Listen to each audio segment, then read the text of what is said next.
임의 신성교회 4월 21일 새벽 기도입니다. 기도하겠습니다. 하나님 감사합니다. 마지막 한 주를 마무리하는 마지막 금요일입니다.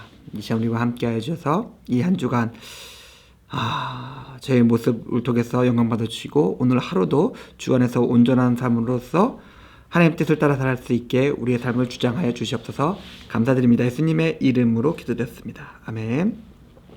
출애굽기 9장입니다. 출애굽기 9장 22절에서 27절까지 말씀입니다. 출애굽기 9장 22절에서 27절까지 말씀입니다. 여호와께서 모세에게 이르시되 너는 하늘을 향하여 손을 들어 애굽 전국의 우박이 애굽 땅의 사람과 짐승과 밭의 모든 채소에 내리게 하라. 모세가 하늘을 향하여 지팡이를 들매 여호와께서 우레소리와 우박을 보내시고 불을 내려 땅에 달리게 하시니라. 여호와께서 우박을 애굽 땅에 내리심에 우박의 내림과 불덩이가 우박에 섞여 내림이 심히 맹렬하니 나라가 생긴 그때로부터 애굽 온 땅에는 그와 같은 일이 없었더라. 우박이 애굽 온 땅에서 사람과 짐승을 막론하고 밭에 있는 모든 것을 쳤으며 우박이 또 밭의 모든 채소를 치고 들의 모든 나무를 꺾었으되 이스라엘 자손들이 있는 그곳 고센 땅에는 우박이 없었더라. 바로가 사람을 보내어 모세와 아론을 불러 그들에게 이르되 이번은 내가 범죄하였노라. 여호와는 의로우시고 나와 나의 백성은 악하도다. 아멘. 또 하나님의 형벌이 시작됩니다. 하나님의 진노가 시작되는데 모세가 하늘을 향해 지팡이를 들리니까 하나님께서 그것을 보시고 하늘을 열어서 우박과 불덩이를 막 내리시기 시작하세요. 제가 예전에도 한번 모세에 대해서 이야기할 때 말씀드렸던 것 같은데 이스라엘이 출애굽한 이후에 아말렉과 전쟁을 하죠. 여호수아가 나가서 아말렉과 막 전쟁을 하는데 그때 모세가 산 위에 올라가서 손을 들죠. 그리고 아론과 훌이 손을 한쪽과 한쪽을 들어가지고 손이 땅에 내려오지 않게 합니다. 근데 모세의 손에 들려있던 게 있었죠. 당연히 지팡이입니다. 그러니까 그냥 그 모습을 보면서 아론과 훌이 모세가 계속 지팡이를 들고 그 벌써 때 손 드는 것처럼 손 잘 들 수 있게 받쳐준 게 아닌가라는 생각을 했는데 모세와 지팡이는 그의 미디안 광야에서 하나님을 만난 그 시간부터 그의 마지막 순간까지 함께 했었죠. 그의 능력과 역사의 상징이었습니다.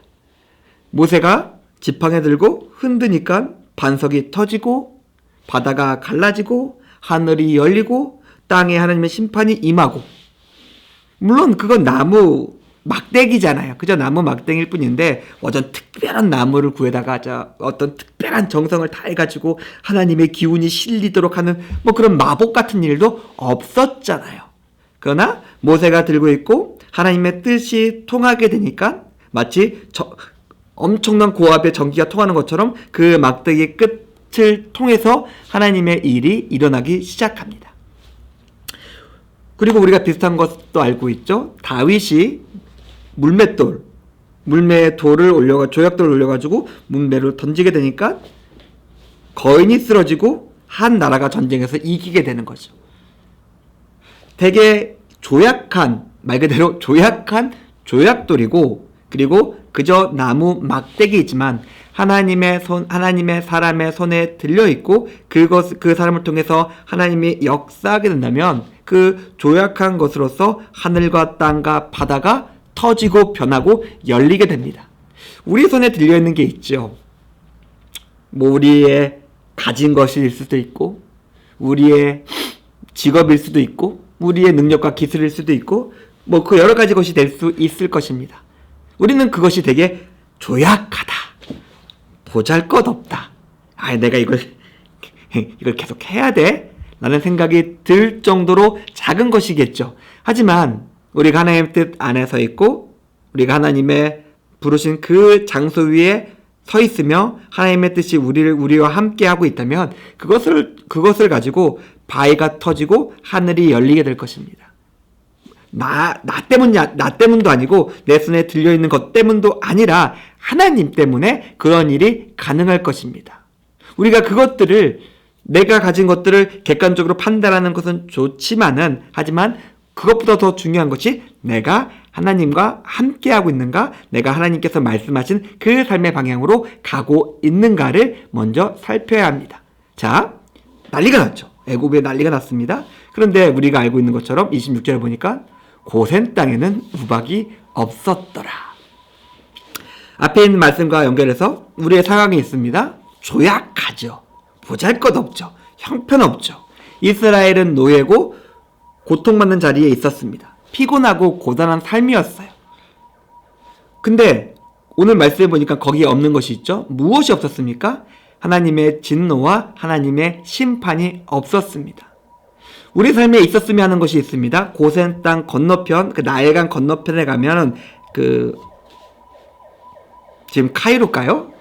거기 애굽에 번영된 그 문화와 문물과 풍요로움이 있죠. 근데 우리가 있는 자리에는 그것이 없습니다. 우리의 삶에 있었으면 하는 것들은 물론 우리 삶에 없습니다. 애초에 없는 것이고 우리가 어쩌면은 영원히 가질 수 없는 것일 수도 있습니다. 그런데 이스라엘 고센 땅에 있었던 것이 우리에게 있고 지금 우리 자리에서 우리가 가진 것이 있습니다. 하나님의 임재, 하나님의 동행, 하나님의 약속입니다. 하나님께서 우리와 함께 하시고 우리를 지키시고 우리를 구원하고 계십니다. 그리고 그런 약속을 주시며 우리를 사랑하신다라고 이야기하고 계십니다. 그 약속을 믿는 자들은 지금 고센 땅이지만 노예의 자리고 고통받는 자리지만 거기서 하나님의 약속 안에서 안연히 거할 것입니다. 우리도 그 약속을 가지고 있습니다. 우리도 그 자리에 있습니다. 물론 우리의 삶이 고되고 우리의 삶의 모양이 우리 마음에 들지 않겠지요. 하지만 우리가 하나님의 약속 위에 있다면 우리가 가진 조약한 것, 보잘것 없는 것이 우리에게 축복의 통로가 된다는 것을 우리가 잊지 않았으면 좋겠습니다. 바로가 급하죠. 모세의 알론을 급하게 부릅니다. 그러면서 고백합니다. 내가 범죄했다. 하나님의 강력하심 앞에서 이번엔 내가 범죄했다라고 고백을 합니다.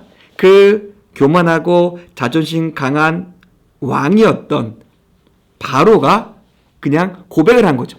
이거는 조건반사 같은 걸까요? 누가 와서 나의 머리를 세게 빡 치면 악! 하고 비명이 나오는 것처럼 너무 세게 맞으니까 바로는 그런 느낌일 거예요. 잠깐. 내가 이번에 범죄해서 미안해. 때리지 마. 라고 이야기하고 있는 것입니다. 하나님의 강력한 임재와 하나님의 능력 앞에서 이거는 나올 수밖에 없는 고백이 터져 나오는 것이죠. 하지만 우리가 알고 있는 것처럼 착 때리는 손이 멈추는 순간, 안 때리는 순간 그 비명은 사라지고 원래의 마음으로, 원래의 교만으로 돌아가게 됩니다. 사랑하는 성도님들, 우리는 지금 힘들고 고단한 삶을 살아가고 있습니다. 우리가 가진 게 없어요. 우리가 할 수 있는 것도 없을 것입니다. 하지만 우리를 통해서 하나님께서 함께 하시고 하나님께서 역사하십니다. 그 함께 하심과 역사하심을 믿고 그냥 난리 법석을 피우는 세상의 바로와 세상에 휘둘르지 않고 갑자기 잘해줬다가 여러 가지로 바뀔 수도 있겠죠. 그저 우리가 하나님께서 부르신 그곳에서 하나님의 말씀을 가지고 약속을 믿고 의지하며 승리하시는 임예신성교회 교우님들의 오늘 하루의 삶이 되기를 주님의 이름으로 축원드립니다. 기도하겠습니다. 하나님 감사합니다. 오늘 말씀을 통해서 보잘것없는 자들을 통해 역사하시는 하나님의 모습에 대해서 생각해 보았습니다. 우리의 삶 가운데 함께 하시고 우리 삶 가운데서 역사하시고 하나님의 약속을 성취하여 주시옵소서. 감사드립니다. 예수님의 이름으로 기도드렸습니다. 아멘. 감사합니다.